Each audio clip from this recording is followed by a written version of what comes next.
Hi, Frank. Welcome back to Movie Junk. How are you? Good. How are you doing?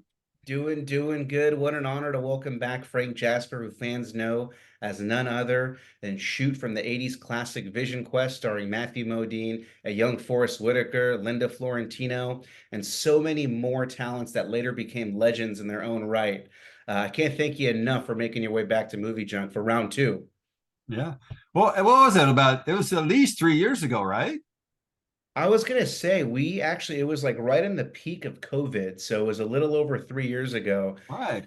And I think it was episode 15 or 16, and we're now at almost 100. So Wow. yeah, seems like a long time ago, but we've kept in contact since. Yeah, you had a chance to pop into Carmel and we got to just connect and hang out at the beach for a little bit, walk along the Carmel beach, which is beautiful. So it was great to see you actually here and in person. Definitely. I mean, if you ask the high school version of myself, that because we have a picture where we're kind of grappling, or where I'm trying to grapple with Shoot, and if you told me back in high school that I'd have a picture with Shoot in a wrestling stance, I'd be like, man, you're crazy. That was awesome. Yeah, it's always fun, and we have this big projection of who they are, these bigger than life, because you look at it, the screen is like in some places it's 100 feet wide and 50 feet tall, so they look bigger than life when you go into the screen. But hey, it's just a job. We hope that we do it right so that we entertain. We hope that we inspire people as well, and I feel that Vision Quest has done that. I feel that it's going on 38 years now, and I'm still getting calls to go do appearances, and it's still in the zeitgeist of the wrestling community.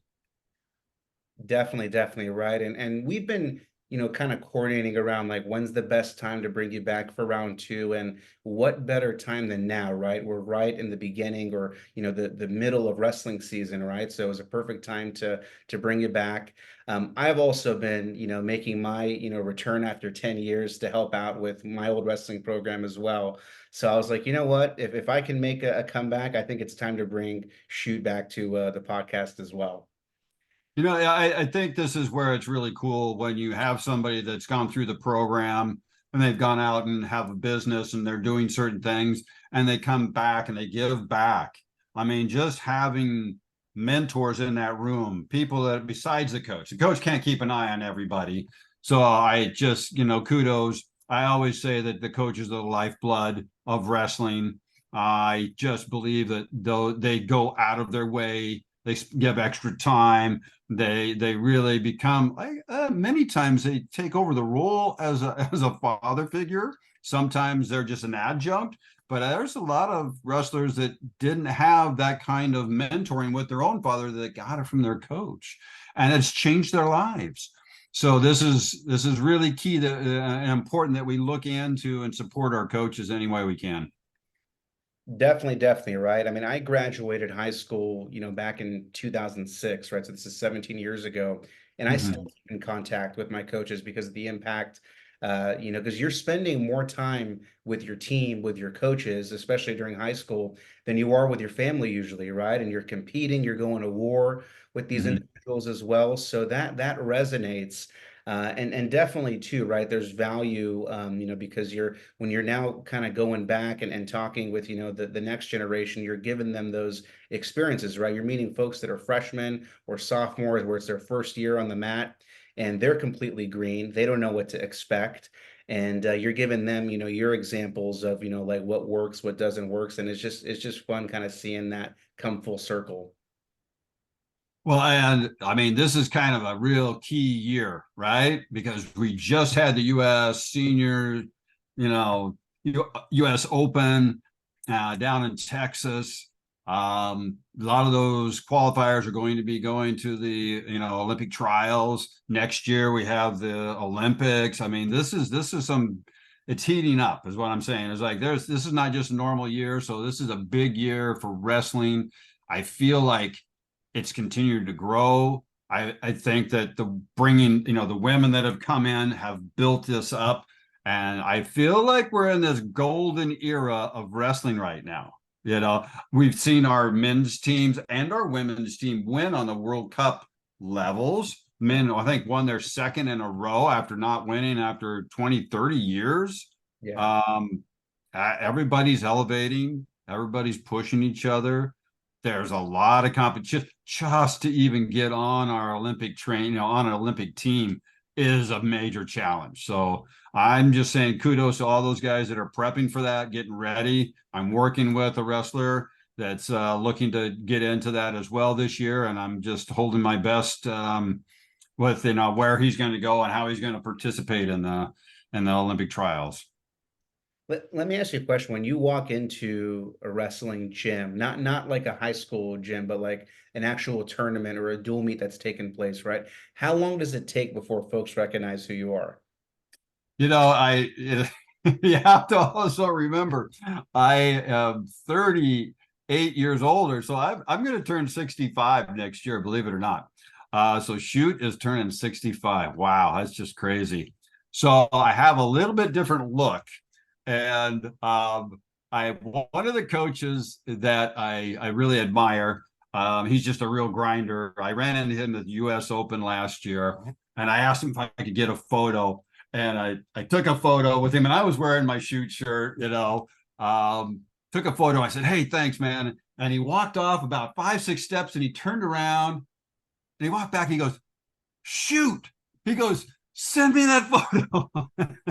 He goes, "You got to send me that photo." So the coaches, that were of that era, even, might be a little taken aback sometimes if they're not expecting me to just show up at a tournament. So some people recognize me right away. Others, it takes them a bit. Facial hair, the gray is here. Yeah. So Frank, so you said it yourself, right? I mean, 40 years ago, I mean, Vision Quest came out back in 1985. I have my opinions, but why do you think that Vision Quest still holds true today?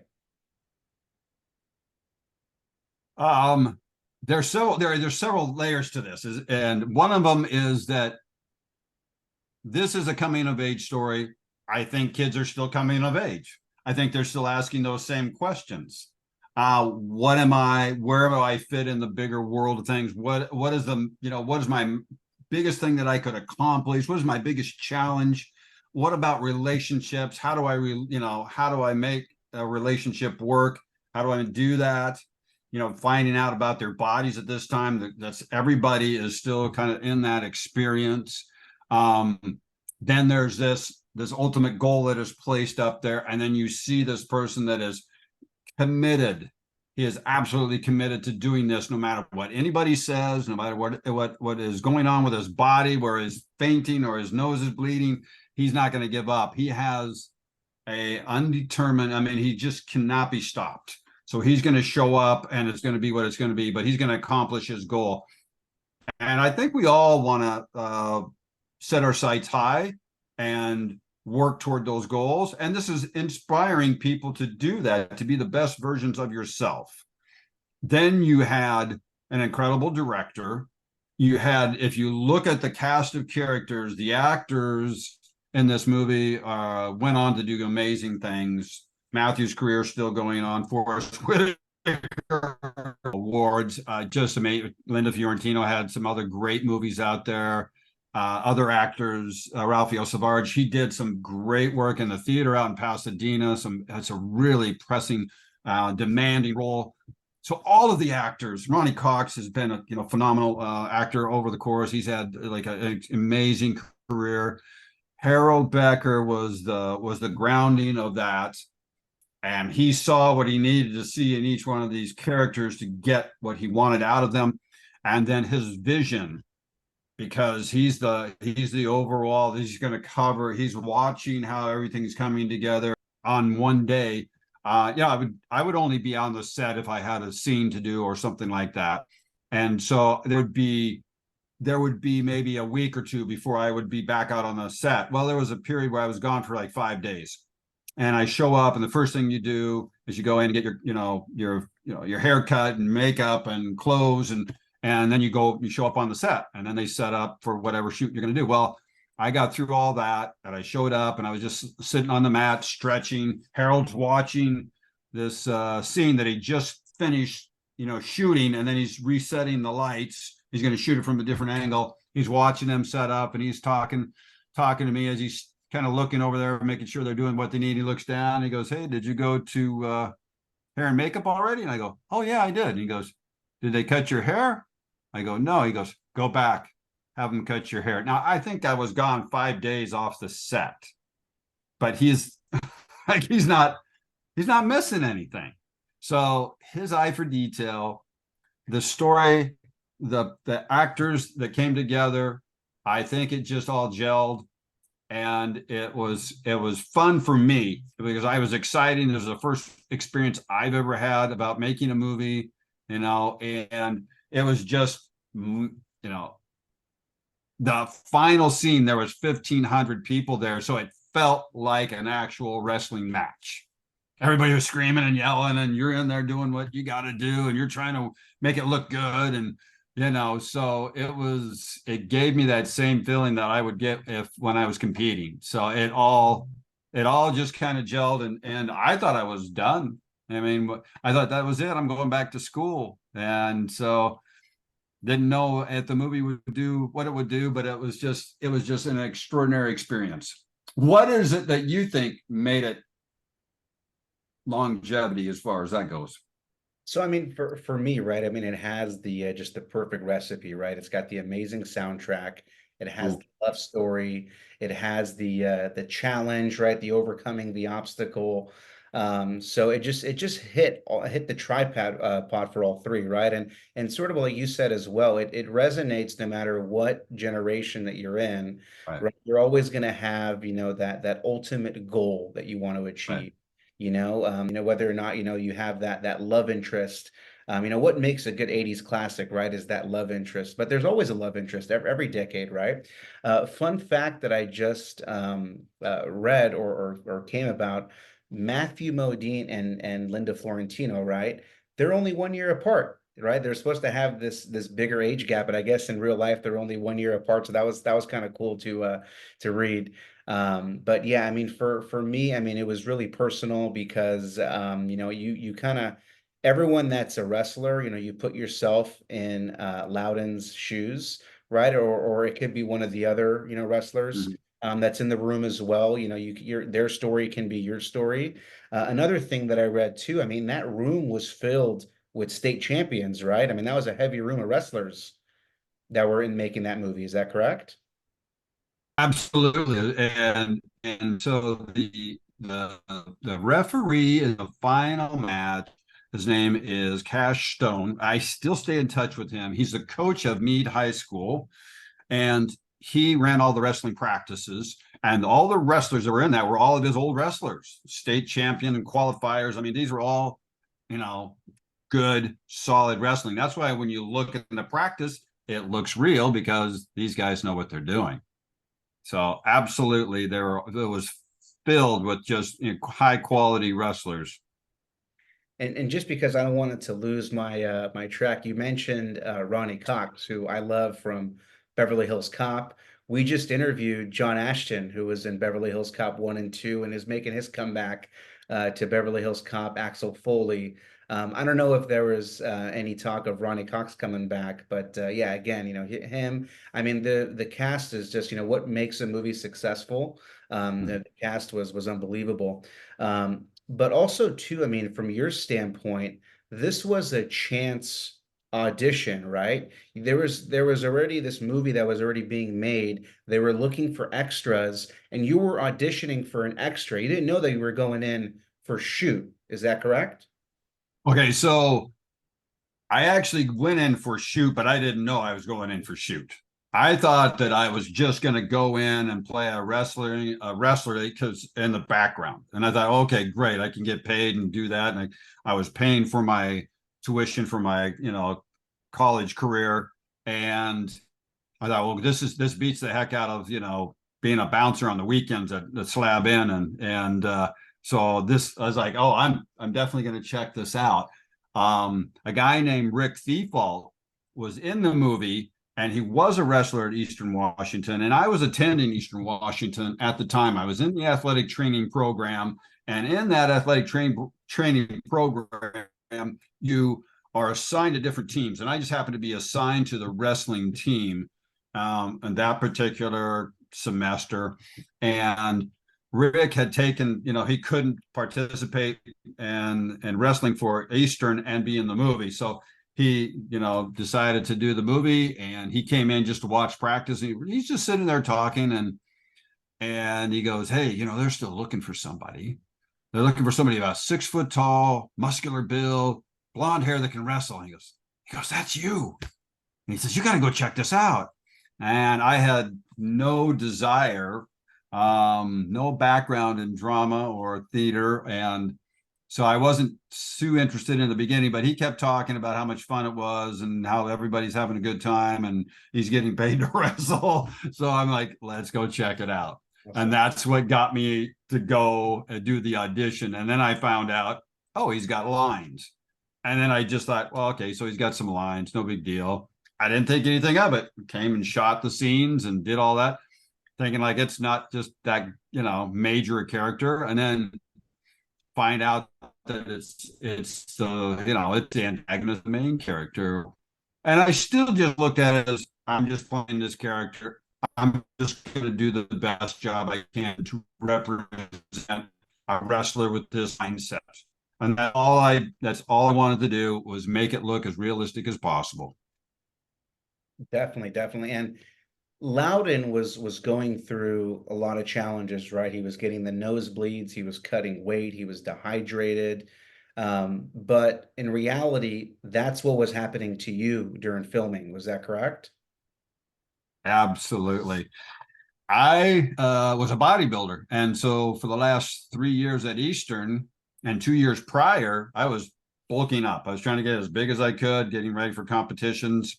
Um, and I got cast, and I weighed 215 pounds. And there was 2.5 weeks before we started shooting. And they didn't even say like, oh, we want you to lose 10 pounds or 15 or what. They said, we need you to lose weight so you look closer to Loudon's size. And I just went, okay, I'm all in. I'm just going to rip it down. And I dropped 25 pounds in 2.5 weeks. And I was starving my body basically. And the muscles, my delts were breaking down because was not taking in enough nutrition just to even feed my own body. So I was breaking down protein for energy, and my delts would just ache at times, and I got lightheaded. And then one time during filming, I got elbowed, and my nose started to bleed, and it wouldn't stop.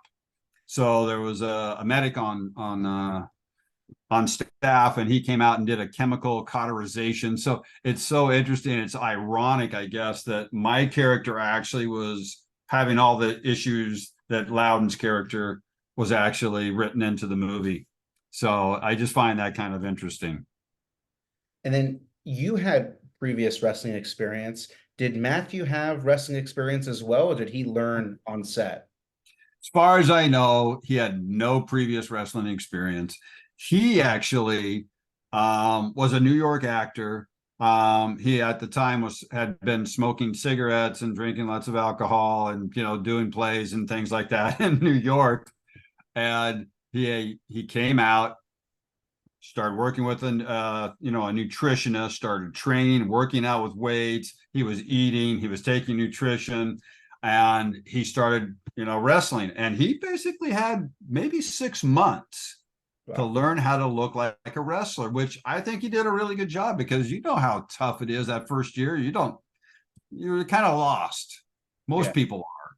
And as you're still trying to figure out, like, oh, they do this, I do that. If they counter this, then I'm going to go with that. Or I'm going to fake here and go there. It's like you're just, learning that first year how to just stance and what the score, how to keep score, when not to expose your back, some basic moves. He did a very good job of really learning really fast in a very short amount of time, and and creating a character that is fast and dedicated and angry when he needs to get angry, funny when he needs to be funny, vulnerable when he needs to be vulnerable, of course, in the relationship part. There were some I just think, he was in every scene of the movie. So he really had to carry the movie. That was his job, which I thought he did. Definitely. So Loudon had a love interest. Did Shute have a girlfriend? Was she there behind the scenes at the final match? you know, there is some things that might be revealed as we go forward. I've been working on a Vision Quest sequel. I met a guy on Facebook, interesting enough, met a guy Facebook. He is a coach and a producer and out in New Jersey. And we started talking, and he's a big fan of Vision Quest. He actually has the original signed copy of the treat, not the treatment, but the movie that's been written, and the original book from Terry Davis signed. He knows Terry Davis. He helped Terry Davis get a book deal and Terry Davis is now working on a book currently called Swain's Son. Oh, So I stay in touch with Terry. Terry's a great guy. He sold all the rights at the time, and so he doesn't have the ability to kind of like take over and create more characters that way. So he has to write his own book, and then through that he can do a movie. So he's been working on that for years. Now it's been 3 years that I've been working with my producer out in New Jersey. We've not only I wrote up a treatment, and then he wrote a pilot, and then we wrote it. We've got a Bible, a beautiful Bible. The pilot's gone through some adjustments as different people have read it, and we've improved it. But it's been getting really great reviews and excitement. And so now we're putting together some more pieces. We're actually talking to production companies that have first look deals with Warner Brothers, and there's some other characters and other actors that are starting to come together. So I'm just keeping my fingers crossed, and we just keep pushing it forward. I'm just really hoping that we'll get this off the ground this year, or actually 2024. so I've seen a few interviews with Matthew Modine, and he's done he's reached the top of Hollywood, right? But he always has and mentions that he has a sweet spot for Vision Quest, right? He's done all these projects, but for Mhm. some reason, Vision Quest has a sweet spot out of all the movies that he's done. At least that's the feeling that I got when I listened to some of his interviews. And with this character, Shoot, right? This movie came out in the 80s. You're in other sports movies, right? You have, a handful of Rocky movies that came out, and each movie had its own villain. You had Mhm. three Karate Kid movies that came out. Each villain that came out had their own story. These were hardcore villains. Technically, if you really want, you could say that Shoot is a villain. But I never really saw it that way. I never really saw Shoot as a villain because Loudon sought out Shute. Shute was just a great athlete, right? He didn't even know who he was until he started, hearing this commotion of this guy that's looking to make the weight that Shute was, right? So Shute's a different type of villain. We didn't really see a lot of the animosity that we saw from a lot of the other villains. So there's a which obviously you guys are exploring. I'm really excited to see the vision, no pun intended, the vision that Right. you guys take, because again, he's an unorthodox villain, if we can call him that. I'm excited Right. what you guys do. So I have to totally agree, and I like that they took that character into that direction, because it's been done so many times that like, oh, the villain's gonna like hurt somebody when he really doesn't need to. Although there were a couple of times in the final match where an elbow got you know thrown and a body slam, and that part is part of wrestling, because when you get on the mat, this is war. and you might be a nice guy. And I know people like Jordan Burroughs and Bo Nichols and all these other guys, Ben. All these guys are really nice off the mat. You get on the mat, and that there's a switch that gets flipped, and it's just a little bit more snarky, a little bit more, wound up, tight, and it's about not giving in, not giving up, and you're going to make it hard, you're going to make it tough. It's like we're not friends here. We're at war. You can be friends later. And I just watched a piece where Randy Couture was interviewed, and he said, "Yeah, yeah, we hit each other in the face, and that was our job. But I am good friends with those guys that I wrestled against, and that's the beautiful thing about this sport. I think that's pretty cool." Definitely, definitely. And I would be really intrigued to see a story around, Loudon Swain's son, but how different is that really going to be from Vision Quest, right? I think there's so much more story, and I'm not just saying this because I have you on. There's so much more that we can get out of the Shoot character. Like, why was he so good? Why was this guy a Hulk at 17 years old? Like, what was Right. the training that this guy had to do? Was there, was he pushed? Was there a reason why he was training so hard? What happened to him after he lost? Just kind of, taken back because I'm a huge fan of Cobra Kai. Johnny Lawrence's life went down the hill after he lost during the high school tournament. So what impact did this have to Shoot, right? Was it a similar path? So I'm really excited to see all the. I'm excited that there's been some significant traction from the last time that we spoke, and I'm really excited to see if we can get this to pen to paper soon, Right. which looks like it Right. might be.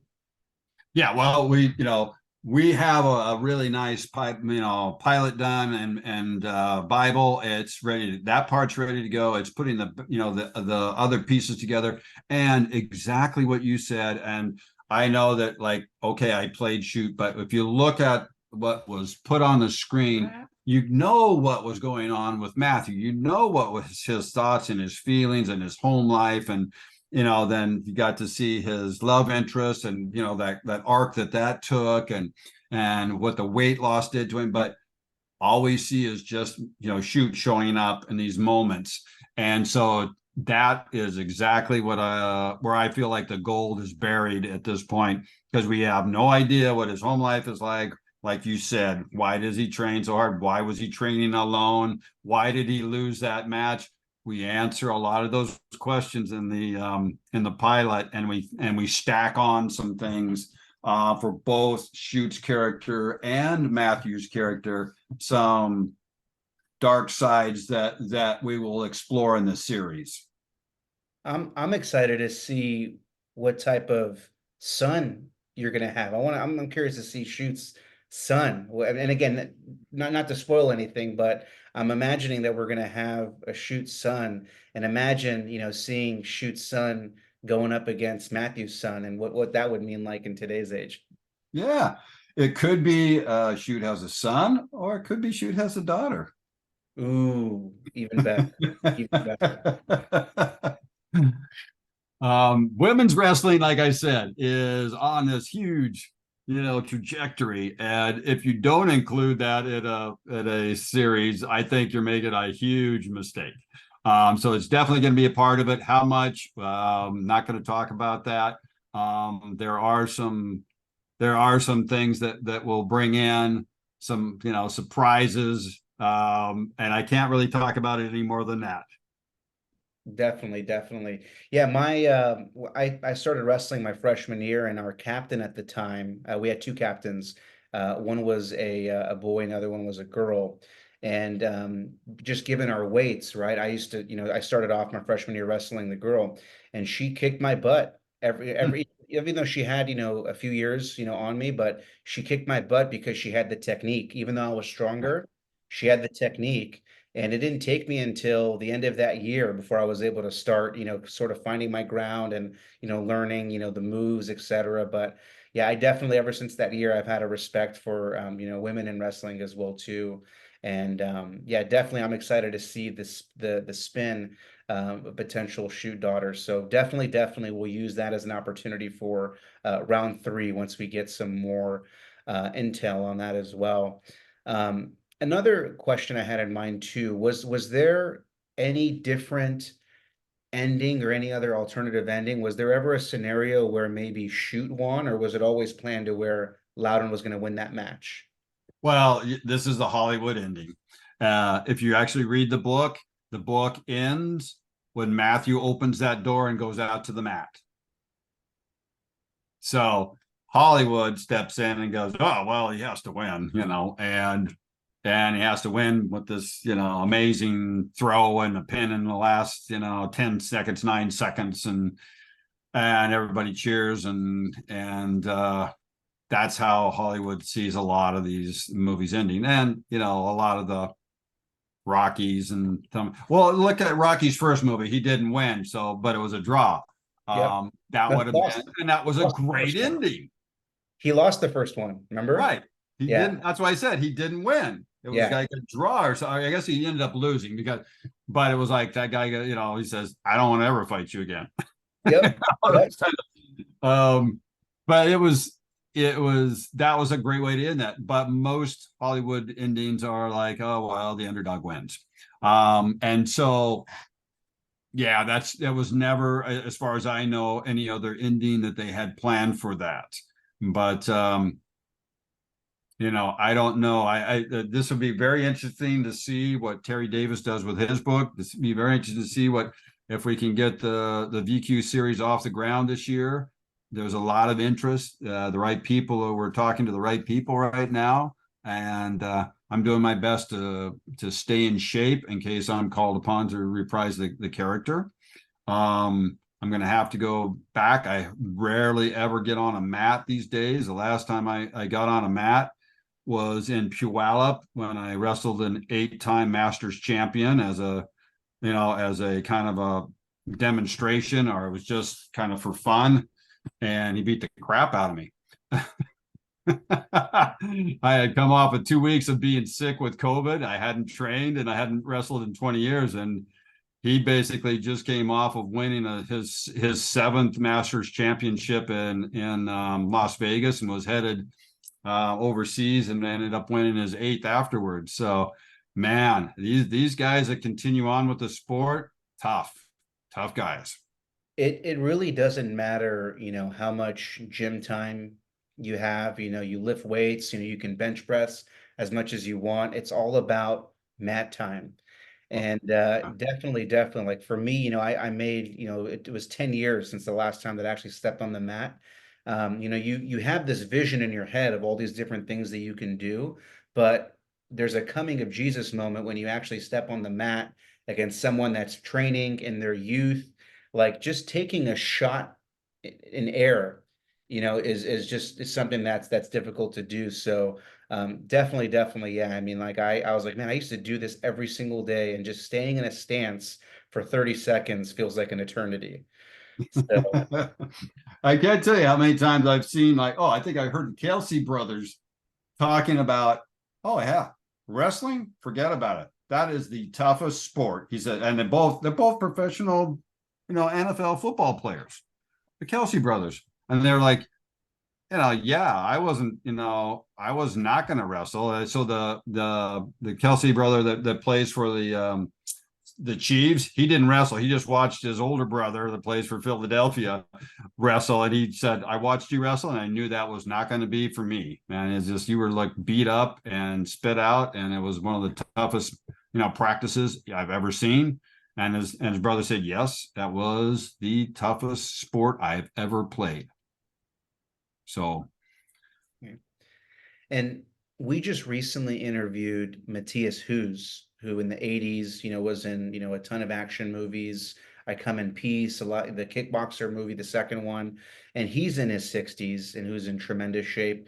I'm only mentioning your age because you mentioned your age, early, you're in your 60s as well, and you're in phenomenal shape, well into your 60s as well. What's the secret to your success? How do you still stay in such good shape and ready at a moment's notice if they need you for Vision Quest 2? What's the secret to your well, okay, so part of what I'm excited about is that I've been working with Nick Siriano for the last 4 years, and we worked with him to change his diet when I first started working with him. That was 4 years ago. And we created a different kind of way to cut weight, what I consider a healthy way to cut weight. And that was by becoming a fat adapted athlete, which means you're going to cut your carbs down to almost nothing. They're going to get most of your carbs from your vegetables, maybe a complex carb like a sweet potato, maybe some simple carbs sometimes, which would be the berries, the blueberries, blackberries, raspberries, but very little. It was primarily small amounts of protein, high dense nutrients like organ meats were a big part of that for a period of time. And then hot, heavy with the fats. And I mean like bone marrow, just olive oils and grass-fed butter and all the healthy fats that you can consume, avocados. Those things become more important because what you're doing is you're teaching your body to use a different energy pathway. Most of the wrestlers, I would say, use the ketogenic or the glycogenic pathway, energy pathway, which means they're going to carb load. They're going to hit their carbs and think that they're going to be able to rock and roll, right? Well, that used to be the way that everybody did it. And there are some, what I call deleterious effects of using carbohydrates as your load and your primary energy. It'll spike, it'll crash. It feeds bacteria, it feeds viruses, it suppresses your immune system, it dysregulates your hormones. It can feed cancer if you have too much. So what are we doing? Why are we using fat for energy is 28%. Oh yeah, by the way, if you're burning carbohydrates, the byproducts are toxic. Your body has to process it. It's a dirty energy. And if you teach your body through doing intermittent fasting and then training at the end, having a very ketogenic type diet, but I go in and out of ketosis. I never stay in ketosis. And me personally, and with the athletes, they're even more strict. I'm not competing, so I don't have to be as strict, but I am watching my carbohydrates. I rarely have pasta. I don't have pastas that often. I don't have breads. I don't have donuts. I don't have, bagels. Everything that I eat. All the good stuff, right? Yes. I got to tell you, all you got to do is take that out of your diet and just continue to train. Watch, you'll drop weight like it's just nobody's business. And then if you add in what I call intermittent fasting, where I just skip breakfast and I have my mid meal. Yeah, we're usually about 1:30, 2 o'clock. So I've done more than between 14 and 18 hours fast. And then I just have that meal and dinner. And my body is so happy. And what happens during that process is some very powerful, healthy processes happen in your body. When you hit 13th hour, your glycogen is depleted. Now you're using fat for energy. So your body's learning how to burn fat for energy. That's like training a muscle. So you got to train that muscle. And it takes 2 to 3 years, 2 to 3 weeks to get your body so that it understands that here's a energy source that we can use. So when your glycogen's gone, it's gone pretty much. But if you fast, you still, at the end of that fast, you have between 30,000 and 40,000 calories of fat that you can now burn for energy. What's nice about burning fat for energy, it stays even. The byproducts are not toxic. Healthy fat is needed for every cell wall integrity of your body. It's needed for the myelin sheath in your brain. It's required for the raw material for your steroidal hormones, your testosterone, estrogen, progesterone, estradiol. It's just, there's no reason that we shouldn't, as athletes, know this pathway, know how to teach our bodies how to utilize this and utilize this energy. 60% of the peloton in the Tour de France is being powered by ketone esters, which are, when you break down fat for energy, what gets released is ketone esters. And guess what? The brain loves ketone esters. So they had a very sharp brain, they had energy, and they fueled their body without having a big calorie intake. It's instant fuel. So I use ketone esters with my athletes. I use nitric balance or nitric oxide production. I use H2 activators for water. I really limit the carbohydrates in the diet. I use not besides intermittent fasting, the HIIT training. So you're doing that. There's a good way to use sauna with some cold plunges afterwards. Big health benefits there. Everything, you bring in all those things, and the combination of that plus everybody's body is as different inside it as it is outside. So everybody's nutritional protocol should be designed for them. And the what then needs to happen is you need to dose it to the demands of what their goals and their challenges are at the time. So this is what I've been doing for the last 3 or 4 years, that I've been really designing these nutritional protocols for elite athletes. I've been working with several D1 athletes, a bunch of high school kids. I've worked with masters wrestlers as well. And it's working across the board. Not that every diet is right for everyone. So there's still going to be outliers. I follow that to some degree. I make sure that I hydrate well. I have a water machine that removes the fluoride and all the heavy metals, and then it purifies it and then puts extra hydrogen, hydrogen molecules on the water, so it works to kind of detox your body at the same time. I make sure I get 7 to 8 hours of sleep a night. That's what I recommend for athletes as well. And then I like this at least a minimum of 12 hours without food, so your body has a little pause and it's not being fed. And there's just important for us to do that. And then also, I do light workouts now. I think I did all my really heavy lifting when I was in college. I was really pushing myself as hard as I possibly could. I was lifting as heavy weights as I could and just trying to grow.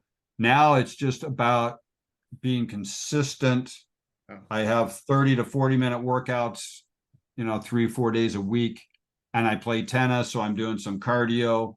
And then when I can, I'll ride bike. But I'm really wanting to, my next thing is I got to find some place where I can go work out and wrestle and do some martial arts.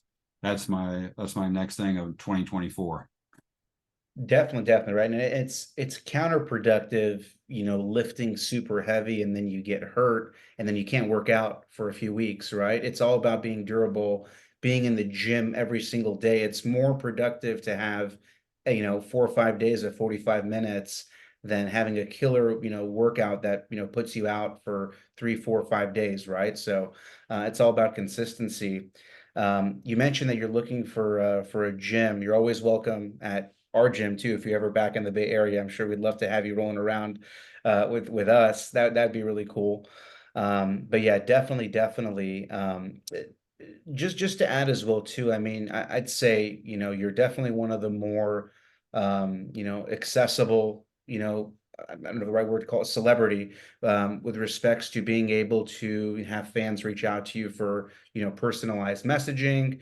But also too, since you are working with a lot of athletes, Olympic athletes as well too, are your plans more specific to folks that are, in high end training, or is this a service that you offer to where the everyday, not just a fan, but someone that's intrigued with your plans that would want to reach out to you? Do you do plans for the average individual as well?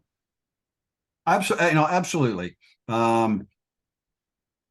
There are I can only do a certain number of elite athletes because that takes a lot of focus. And like with just my regular clients, I can put them on a protocol and they could be good for a month. We work to the point where like I might check in on them every 2 weeks in the beginning, and then I'll move it out to a month, and then we'll just re-up if they're, if I go in and we recheck everything and they're doing fine. It's just going to be like, here's your protocol. You're going to do this for 2 to 3 months and you're good. We'll check in. If something comes up, you let me know. But this is what I do. I muscle test. I test everything that they're putting in their mouth, whether it's they're eating it or drinking it. and then we work from there. And it's then we address the 4 foundations of health, which are your adrenal health, your sugar handling health, liver gallbladder health, microbiome health. And so once you get those established, and I got to tell you, even these young guys in the college that are D1 athletes and they're super strong and everything, I can't tell you how many I found are dysregulating in all 4 of those areas, and they're still performing at a certain level. It's amazing. Just think, like when I check in on certain athletes, well, if you look at what Novak Djokovic did, he was number 3 for over 5 years behind Nadal and Federer. Just couldn't make that leap. A nutritionist found that he had sensitivities to certain things he was eating, not allergies. He had sensitivities to those. Wow. And I'll bet they were probably some of those pro-inflammatory foods that I was talking about. I bet gluten was a big part of that. When he went off that, cleaned up his diet, became number 1, went on a holy tear, won like 72 matches in a row, retained number 1 for years. And now at his age, if you look at what he's doing, he's playing kids that are at least 10, 12 years younger than him and still beating them because he made a decision to change that nutrition portion. And when asked why he was winning so many matches now, he said, it's because of the nutrition. So when you get to that level, everything matters. Definitely. Everything matters that you put in your body. Thoughts, feelings, emotions, food, drink. Yeah, I mean, you can do all the training that you want, right? If you're not feeding your body, the right stuff, you know what I mean? You're gonna have to. You're not gonna get the results. It's flat out. So definitely, yeah. I mean, I think that you can be a world star, athlete, but with the wrong nutrition, you're only going to get so far.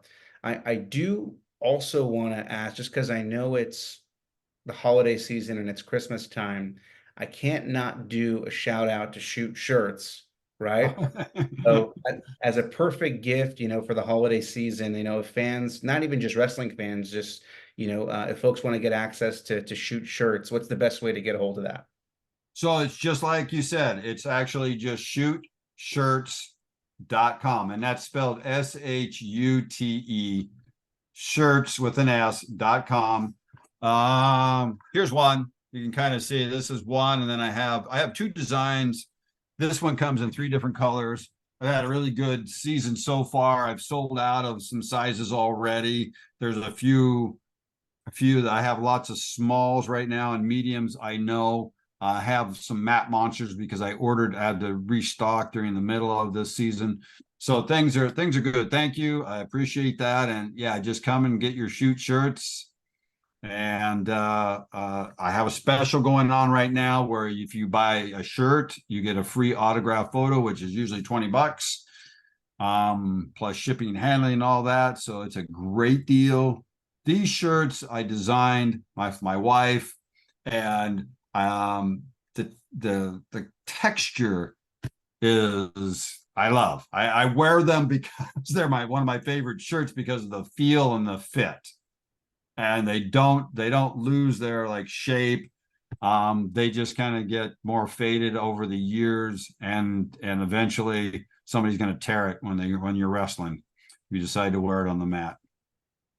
Definitely. And you met my fiance when we met in person, so I know what I'm going to ask for a Christmas gift. I'm going to have her order me a Shute shirt, and we're also going to post the Shute shirts link when we drop the interview, so fans can go in and order as well too. And then if fans want a Shute personalized message, is the best way to get a hold of you on Instagram? You can reach me through Instagram, but it's Vision Quest _ Shute 1985.